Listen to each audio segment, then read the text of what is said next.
सभी पत्रकार बंधुओं को नमस्कार। और किसी भी प्रकार की कोई असुविधा भीड़ के कारण आपको हुई तो मैं आप सबसे क्षमा प्रार्थी हूं उसके लिए। आज जो बुलंदशहर आने का मकसद है, 28 तारीख को अरविंद केजरीवाल जी मेरठ की क्रांति धरा पर एक किसान महापंचायत को संबोधित करेंगे। आपको मालूम होगा कि पहले दिन से ही दिल्ली के मुख्यमंत्री केजरीवाल जी और हमारी पार्टी का एक एक कार्यकर्ता, विधायक और सांसद किसानों के आंदोलन के साथ खड़ा है और अभी पीर पर्वत बन चुकी है। अभी किसानों की तकलीफ आसमान पे पहुंच चुकी है। 90 दिन हो गया इस ठिठुरती ठंड में किसान बैठा हुआ है।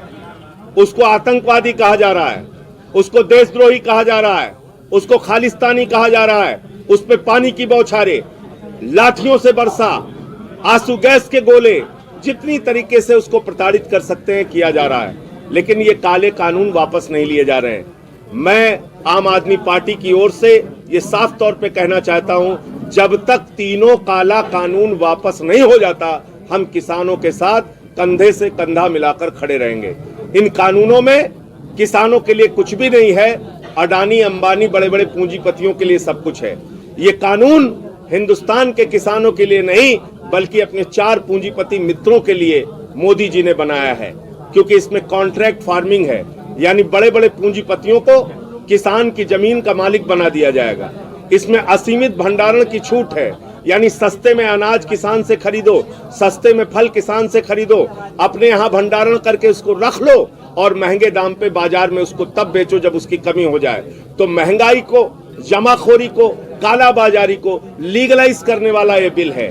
दूसरी बात, एक बजट आया है मोदी सरकार का, उस बजट के अंदर हिंदुस्तान को बेचने का इंतजाम किया गया है। रेल बेची जा रही है, सेल बेची जा रही है, कोल बेचा जा रहा है, एयरपोर्ट बेची जा रही है, पोर्ट बेचा जा रहा है, स्टेडियम बेचा जा रहा है, गोदाम बेचा जा रहा है, सड़क बेची जा रही है, बिजली बेची जा रही है, पानी बेचा जा रहा है, LIC बेची जा रही है, बैंक बेचा जा रहा है। पूरा हिंदुस्तान बेचने का इंतजाम किया गया है। तो इसलिए मैं खत्म कर रहा हूं। इसलिए अब इस देश को अगर बचाना है, अपने रोजगार को अगर बचाना है, कम से कम 35 लाख नौकरियां जाएंगी अगर ये विनिवेश हो गया, अगर ये सारी कंपनियां बेच दी गई तो। अगर इसको बचाना है तो नौजवान को, किसान को, मजदूर को, माताओं बहनों को, सबको सड़क पे निकलना पड़ेगा। उत्तर प्रदेश सरकार का 21-22 का बजट आया है। उन्होंने किसानों के लिए 700 करोड़ रुपए यानी कि पानी मुक्त करने के लिए कहा है। उन्होंने 18,000 करोड़ रुपए किसानों का बकाया है गन्ने का। 1.5 साल हो गए उसका भुगतान नहीं हुआ। मैं मेरठ में गया था तो किसान कह रहे थे, हमसे ये पूछा जाता है तुम्हारे घर में कोई बीमार है क्या जो पैसा दे दूं? तो वो कैंसर के मरीज का पर्चा लेके जाते हैं, उसको CMO के पास जांच करने के लिए भेजा जाता है। 18,000 करोड़ रुपए वो सस्ती दरों पर लोन देने की भी बात कर रहे हैं। ये सिर्फ मूर्ख बनाने की बातें हैं। जो नहीं किया वो कैसे करेंगे? 18,000 करोड़ गन्ना किसान का नहीं दिया। मैं बता रहा हूं आपको, 4 साल से गन्ना किसान का 1 भी रुपया नहीं बढ़ाया। डीजल का दाम बढ़ गया, सिंचाई बढ़ गई, खाद का दाम बढ़ गया, मजदूरी बढ़ गई, लेकिन गन्ने किसान का 1 रुपया भी नहीं बढ़ाया गया। तो कैसे उसकी आय दोगुना हो गई? वो ये कह रहे हैं कि जो मंडी स्तर पर जो वो कुछ नहीं कह रहे हैं, वो सिर्फ झूठ बोल रहे हैं। किसान को जो ब्लॉक पर एक समितियों का गठन किया जाएगा ताकि किसान, वो सिर्फ लफाजी कर रहे हैं और झूठ बोल रहे हैं। मैं आपको आंकड़ों के साथ सच्चाई बता रहा हूँ और सच्चाई ये है कि 18,000 करोड़ रुपए गन्ना किसानों का नहीं दिया गया।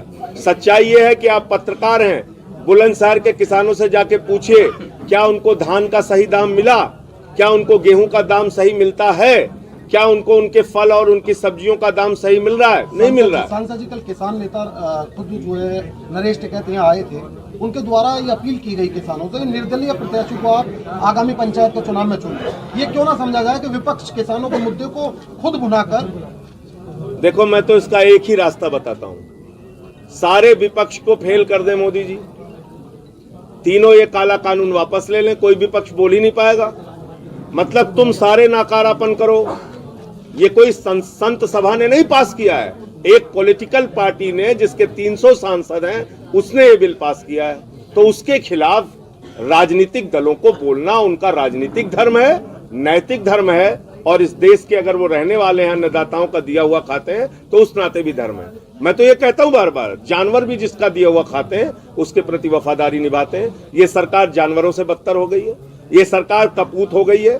सपूत संपत्ति बढ़ाते हैं, कपूत संपत्ति बेचते हैं। ये लोग संपत्तियां बेचने पे लगे हुए हैं। जो 130 करोड़ हिंदुस्तानी की संपत्ति है वो किसी मोदी जी की या योगी जी की संपत्ति नहीं है। तो अभी भी वक्त है, सरकार जाग जाए और ये काला कानून वापस ले, वरना 28 तारीख को और उसके आगे भी हम लोग किसानों के साथ पूरे तरीके से खड़े थे, खड़े हैं और खड़े रहेंगे। 2022